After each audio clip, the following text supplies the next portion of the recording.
আমি একজন নেতার থেকে জিজ্ঞাসা করলাম, একজন নেতা আপনার কমিটিটা কেমন হয়েছে?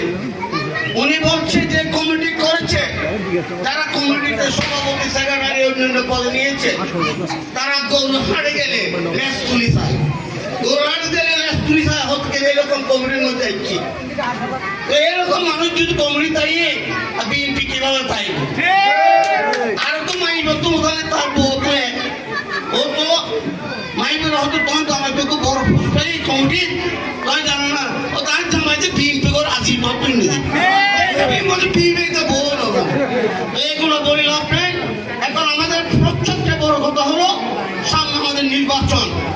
এই নির্বাচন করেই নির্বাচন অতীতের চেয়ে বড় নির্বাচন হবে। এই নির্বাচনকে আমরা শক্ত হাতে ধরে নিতে হবে, কারণ যারা ধর্ম নিয়ে ব্যবসা করে, ধর্মকে প্রাধান্য দিয়ে ভোট করছে, তাদেরকে আমরা প্রতিহত করতে হবে।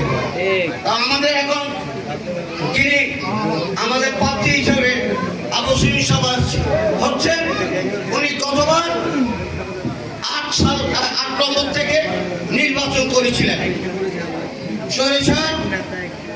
শেখ হাসিনা আমাকে জয়যুক্ত ফল দেওয়া নেই।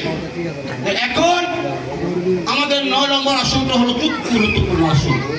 আমাদের বাংলাদেশে একটা কথা আছে, এই 9 নম্বর আসন থেকে যে এমপি হবে উনি মন্ত্রী হবে, এটা প্রধানমন্ত্রীর উপদেষ্টা হবে, উনি জাতিসংঘ থেকে কথা বলতে পারবে।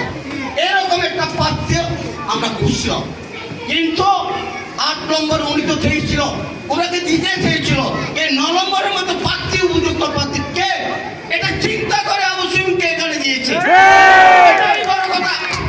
যিনি সংসদে গিয়ে আমাদের বাকুলির কথা বলবে, গরিব দুঃখী মানুষের কথা বলবে, নাগরিকের অধিকারের কথা বলবে, বাকুলিয়াতে কি কি সমস্যার কথা, এটা একমাত্র সংসদে বলতে কে পারবে, এটাই উনি দেখেছিলেন।